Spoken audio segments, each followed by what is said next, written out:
Ang point kasi dito, kaya nila gustong ipakita na si PBBM ay may injury or merong pinagdadaanan na sakit or what have you, or kahit yung ano lang kahit yung rehab drama nila. Gusto ho nilang isipin ng mga Pilipino na si Presidente ay may potential na ma-disable.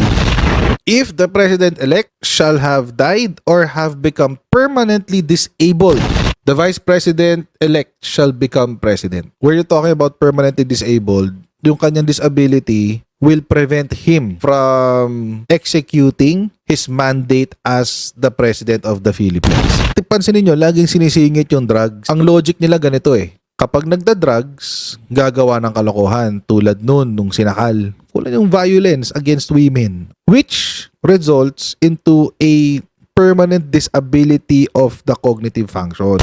Hindi na siya nakakapag-isip ng tama.